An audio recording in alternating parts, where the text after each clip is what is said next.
Samahan niyo ako sa isang paglalakbay upang mas makilala natin ang ibang tao. Sa paglalakbay na kung saan malalaman natin kung ano ang buhay na mayroon sila. Samahan niyo akong alamin ang pamumuhay ng ating mga kababayan sa Sitio Paydas.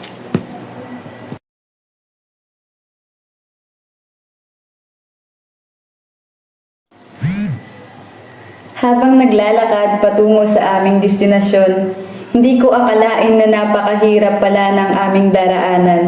Hindi ko na mabilang kung ilang beses akong nagtanong kung malapit na ba kami sa aming pupuntahan dahil sa labis na pagod. Nasaan na tayo, Nay? Sa Jungle Beach na. Malapit na po ba tayo? Malapit na. Hindi po kami hindi po... Bakit na namamaybay tayo? Pamamaybay yung tawag doon, no? Siyempre, malalim ang ilog. Hindi tayo makakatawid.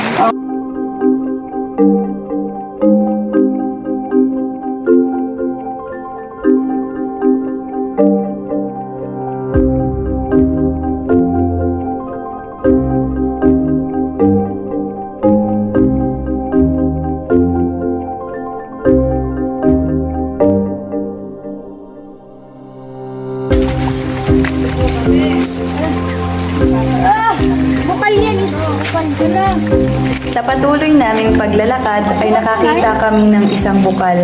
Ayon sa kanila, ang tubig nito ay nagmumula sa isang bundok. Nang sinubukan kong uminom rito, ay nakumpara ko ang tubig mula sa gripo at mula rito. Nalaman ko na mas malamig ang tubig na mula sa bukal kumpara sa mga tumutulo mula sa gripo.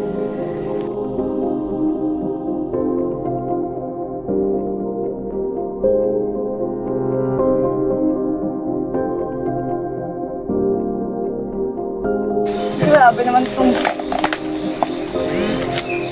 Sa patuloy na paglalakad namin papunta sa Sitio Paydas, dumating ako sa point na gusto ko nang sumuko at bumalik na lang. Dahil sa labis na hirap ng daan, mas lalo pang tumindi ang pagnanais kong sumuko at bumalik na lang nang madulas ako at tumama ang aking tuhod sa isang malaking bato at nagkaroon ng pasa sa tuhod at bibig.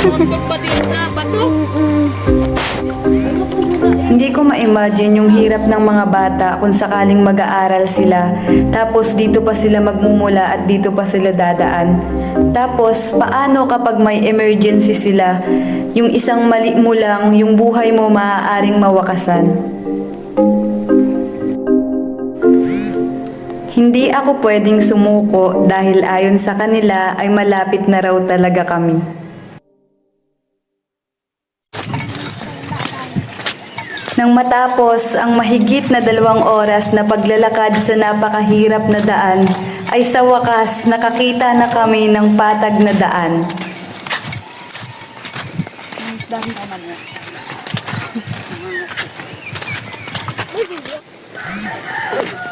Sa pagdating namin sa mismong lugar na kung tawagin ay Sitio Paydas, naabutan namin ang isang maliit na bahay.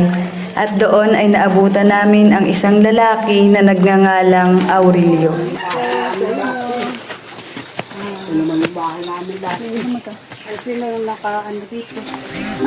Nang kami ay makapagpahinga ng saglit, ay nagpasya na kaming maghanap ng aming uulamin sa umaga na iyon. At itinuro ako ni Lolo Aurelio sa isang gulayan. At nabanggit niya sa akin na pwede daw manguha doon kahit hindi daw yun sa kanila. Sabi ko baka po makulong kami. Pero sabi niya sa lugar daw nila ay maaaring manguha sa gulayan ng iba. Sa pagdating namin doon sa gulayan na itinuro ni Tatay Aurelio, nakita ko na napakaraming ang bunga ng gulay na sitaw. Kumuha kami ng mga bunga ng sitaw at kumuha rin kami ng mga dahon-dahon na hindi ko alam kung ano ang tawag, pero ayon sa kanila ito daw ay kinakain.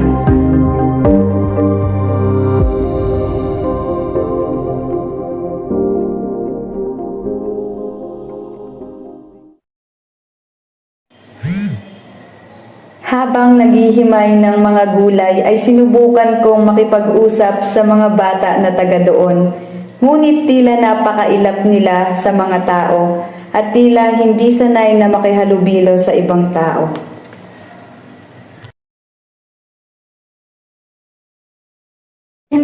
Andiyan. Huwag ka na yan sa may asok dito ka. Oh, parang Smoky Mountain tayo. Usok oh. Pwede na maglakad. Ate. Oy. Nang matapos kaming magluto, ay nag-umpisa na kaming maghanda upang makakain. Sinubukan namin ngayain sila lolo at ang ibang mga bata. Ngunit ayon sa kanila, sila raw ay busog pa at ang iba naman ay tila nahihiya.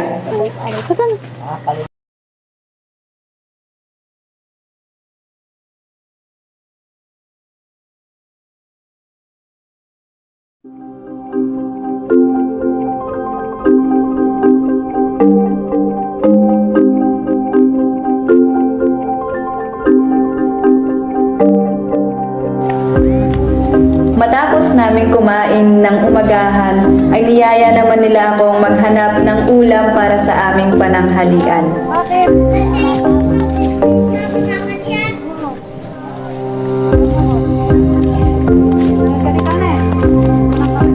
Batubal, hilaw. Kasama ang dalawang apo ni Lolo Aurelio, Wala pa ng ay humanap kami ng ulam para sa aming tanghalian. mating kumain nun. Tali.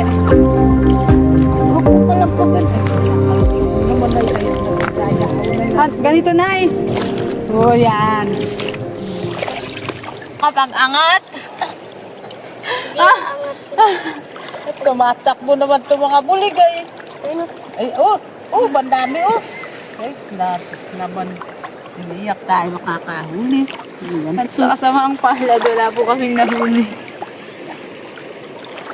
Ayan, Hindi ako Ano ba? Ay, wala tayong bayainan. Ito. Baka makawala pa. Ay, labo na naman. Ay, wala na. Wala na. Na-excite sa isa. Langga na mamaya. Sa mahigit isang oras na pagbibilad sa gitna ng matinding sikat ng araw upang makakuha ng ulam sa pananghalian, ay sa wakas, uuwi na kami at lilinisin ang aming nakuha na ulam upang makapaghanda sa aming pananghalian.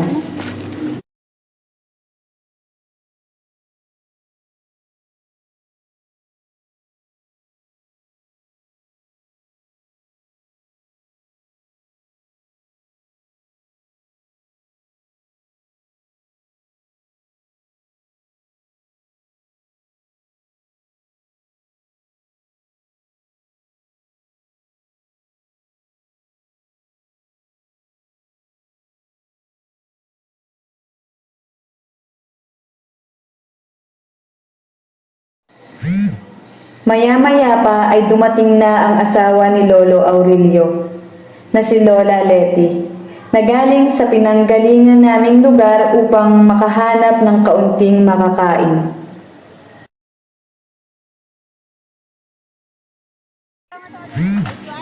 Sa pagkain ng pananghalian ay nakasabay na namin si Lolo Aurelio at si Lola Leti, kasabay ang mga ibang bata na taga doon.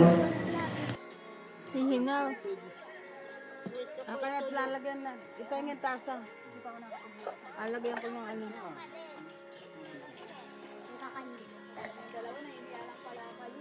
Kanang Pagkatapos ng tanghalian ay nagkaroon kami ng pagkakataon upang magkwentuhan kasama si Lolo Aurelio at si Lola Leti.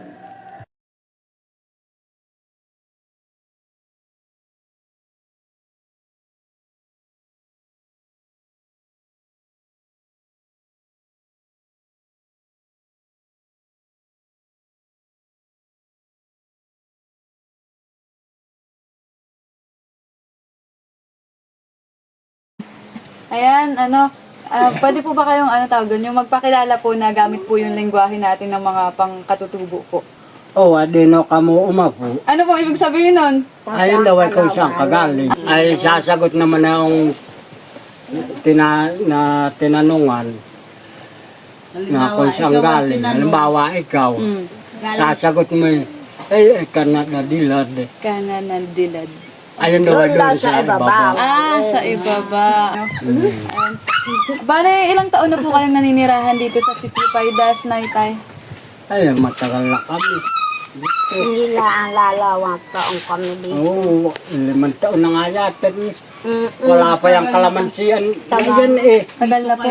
Tapos yung mga anak nyo po, nasa na po ngayon? Ay, nangalan natin may mga pamilya na. May pamilya na lahat tayo. Bale, ilan po ba naging anak nyo, nanay? 5. 5 po. Lahat po may pamilya at ano na, anak na po. Tapos yung mga kasama nyo na lang po dito, Mga bale mga apo. apo na lang po. Oo. Dito po sa Paidas, Tay, kamusta naman po yung pamumuhay po dito? I mean, mahirap po ba or ayos lang po? Ay, bahay ayos din naman. Aso nga lang, pag hindi ka nakakapagtanim, ay siyempre mahirap-hirap din at wala ka ipagbibili. Yung pong mga nakakapit-bahay nyo po dito, matagal na rin po sila dito. Ay, kaya mga bagwala. Mga baguhan po. Pero kami ang talagang, Nauna po Wala dito. kami kami ang talagang matagal na dito. Mhm. Ay sa palagay nyo, mga ilan po yung mga, kumbaga yung bilang po ng mga taong naninirahan dito sa ngayon po? Ay, ilan na din. Mga wala na ho sa 100 Pag po. hindi la, Wala na. dito wala na ang Baka mga, katutulong. Ano? mahit namang kensi. 15 na lang po. Mhm. Nung mga bata-bata pa po kayo, saan po kayo, kumbaga, nakasubok po ba kayo mag-aral man lang, ganun po? Ay, nag-aaral ako, hindi na tapos sa pag-aaral. Ako hindi na. Hindi na po sinubukan. Dati kami, yung aking mga tatay ng buhay, pag kami na doon sa makabata noon. Sa palagay niyo po ba tayo, may kunwari, parang sa ngayon pong pamumuhay, di ba, hindi po tayo nakapag-aral noon. Sa palagay niyo po ba, malaki yung parang epekto dahil hindi Ay, po tayo? oo. Bakit po? Parang, Iwana, ikay walang kalam-alam, hindi ka malaman makabasa. Hindi ka malaman makasulat, maski ano. Yun nga lang. Katulad nga nung mamatay yung aking anak. Doon sa ospital ko, hindi ko inayos si Ates. Ay, sisilaban sana yun. oh, Oo, susunugin. oh, Ay, nung mamatay yun, istorya ko yun. mhm, Nang mamatay yun, ay di patay na, di bababa na. mhm, Sabi sa akin na yung ano doon, sabi sa akin na, pumirma ka muna. Ates, bago ka pumirma, bago bumaba ay, pumirma ka muna dito. mhm. Kaya sabi ko sir, ay paano po ako makakapirma? Ako mismo ang katutubo na talagang hindi ko alam ang isusulat ko, hindi ko alam ang pag-pirma niyan kung paano yan. Po mga katutubo, minsan kulang po tayo sa edukasyon, pero yung pagiging po natin, tawag doon, madisiplina, daig pa po natin sila, yung po ang napapansin ko. Kulang na nga sa pinag-aralan, nadadaya pa kapag may biyayang nakalaan. Kaya di kami binigyan ni Mayor ng pera. Ako hindi kami. Ayun pala Kami na may walang makukuha. papakimpira. Kung kunwari po, mananawagan po kayo sa ano po yung gusto niyo sabihin? Yung sa mga matataas po ba na, yung kumbaga, yung bigyan po ng dito, yung parang, ano po yung pakiusap po, gusto niyo pong sabihin sa kanila kung sakasakali po? Kumbaga para po dito sa Paidas, bigyan ng ganito, ng ganyan, ano po yung mga kakulangan dito, yung mga, Ang maganda lang na mananawagan na katulad. Yung lahat ng mga kailangan, yung mga tulad sa bunog, yung mga magi, kape, asukal, at saka yung mga kung ano-ano pa. Yun. mga simpleng bagay lang po, no, na mga sana po mabigyan po nila. Ayan, may ilang katanungan. Parang ano pa po yung kunwari bilang sa amin po mga kabataan, kumbaga bilang mga katutubong kabataan. Ano po yung maipapayo niyo po sa amin na ang hirap-hirap po ng buhay, kumbaga parang ang hirap po ng buhay bilang katutubo po. Ay, kaya gawin ninyo, lakasan ninyo na loob. Mhm. Kayo talagang magsikap na para matulungan ninyo kami. Oo, para kami matulungan ninyo mga mahihirap dito sa bundok. Yun. Ano po yung masasabi niyo sa yung mga sa katutubo po na tulad natin po na yung baga yung iba po kinakahiya po yung yung tribo natin. Ano po yung masasabi niyo sa kanila na kahit mahirap po yung sitwasyon natin? Ano po yung masasabi niyo? Nahihiya na yung Meron po talaga, di ba, na ikinahihiya po. Kinahihiya na yung tukad na yung patutubo, ikinahihiya na nga yun. Yeah, iba. Ako po yung... Ay, pag ako katutubo, ako. Hindi ko ikinahihiya na ako katutubo. Iya. Eh siya. May pa sabihin sa akin, ako dumagat. Opo. Sa katutubo. Ay, magkanti pa akong hinanda para sa inyo. Opo, may... Sabi ko po kasi nakakaniya. Tingnan niyo po yung laman, kung ano po yung laman. Kaya mga sa tayo ate. Po. Sabi niyo po, di ba, kailangan niyo lang po ng mga magi at saka asukal at kape. Ay, ayos ko na pa. Yeah. Ngayon po, naghanda po ako ng kaunti. Pagkatapos ng kwentuhan, ay nagpunta muli kami sa ilog upang samahan sila Lola Letty at ang nakilala kong dalaga na si Jenny Lynn upang kumuha ng ulam na bulig para sa kanilang hapunan. Ah, yung habagat. Okay. Kanina? Kailan yung Ate Hana, yung pinopromote natin natin? Pagkatapos namin silang samahan sa pagkuha muli ng kanilang ulam sa panghapunan, ay nagpaalam na kami upang umuwi. Dahil sa pagkakataong ito, ay tatawid kami ng ilog upang makauwi. Inutusan ni Lolo Aurelio ang kanyang dalawang apo na lalaki upang ihatid kami. Salamat po sa Lo. Maraming salamat po. Nay, maraming salamat. Habang naglalakad kami at tumatawid sa mga ilog, narealize ko na yung buhay o yung pamumuhay sa Paydas ay parang pagsalubong sa malakas na agos ng ilog.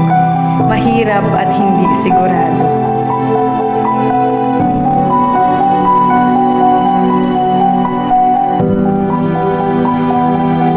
Madalas ay nagrereklamo tayo sa buhay na meron tayo at hindi naiisip kung gaano tayo kapalad kumpara sa mga taong walang ibang iniisip kung hindi ang may makain lamang sa isang araw. Mga taong kinulang man o salat man sa edukasyon, ngunit sobra-sobra naman ang kabutihan. Muli, ako si Justin Rose Isaac na nagpapasalamat sa pagsama sa aking paglalakbay upang makilala ang mga taong hindi alam kung kailan magwawakas ang kadena ng kahirapan.